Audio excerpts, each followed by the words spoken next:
Ayan, hello. So, dito sa tutorial na ito, ipapakita ko sa iyo paano nga ba mag-install ng WordPress. Ayan. So, ang kailangan natin ay ang cPanel na meron sa HostGator. So, yun. Kailangan na nabili mo na yung HostGator plan ninyo at syempre yung domain para at least dire-diretso tayo sa pag-setup. Ayan. So, una, pagdating mo sa HostGator, pumunta ka sa hosting, tapos pumunta ka sa cPanel. Yan.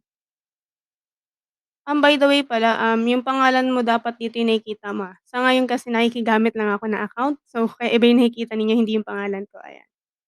So, ayan. So, pero dapat pangalan niyo, for example, markreyes.com. So, ayun.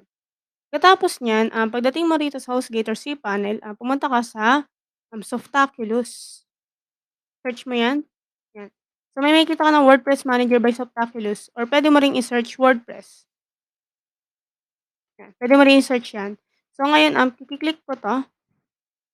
Tapos, ayan, ito yung makikita mo, yung as in empty, ayan, kasi bago pa lang yung account. So, ayun,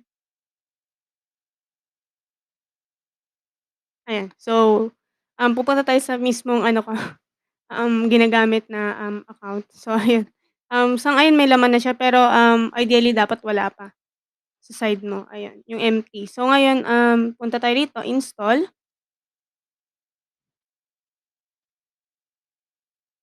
'yan. Tapos na-install ay ano, HTTP okey lang 'yan, kasi mamaya may gagawin tayo diyan.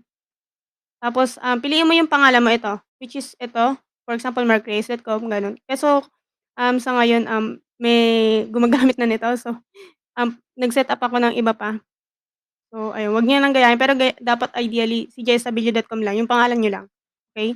Tapos, copy-paste mo 'to, and may iba pa naman yung password na yun mamaya. So, ka-copy paste ko siya, dito sa aking editor. Tapos, admin, tapos asan na yung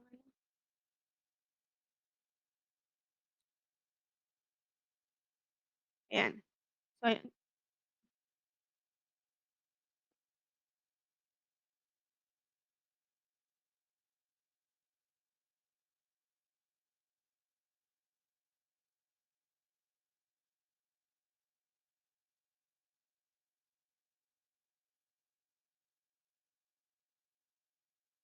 Ayun, sige.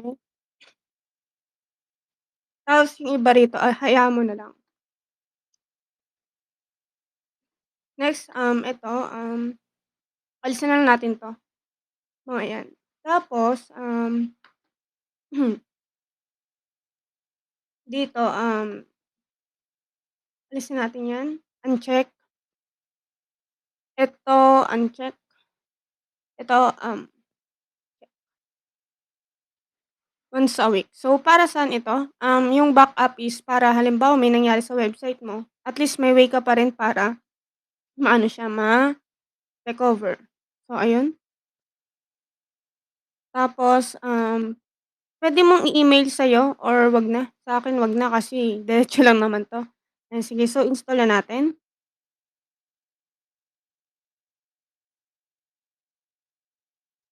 So ayan, antayin lang natin siya, mag-loading.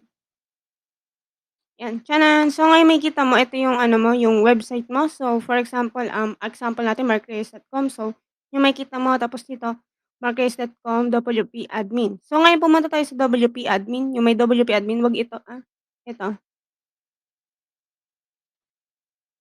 So naalala ninyo yung kaninang, password na, sinave ko? So yun yung gagamitin natin pang-login para ma-testing natin kung nakakapag-login ba talaga tayo sa website or hindi. Ay, naka-automatic login na pala ako. Pero sige, for testing, i-log out muna natin 'to ta's mag-login tayo gamit yung account kanina para sure na nakapag-login talaga tayo. So ngayon, ito, kasi kailangan natin yung account natin mamaya para sa mga iba pang setup. Tapos, password, login, Ayan na, okey na yung WordPress mo. So, yung ibang step kita-kits na sa ibang video.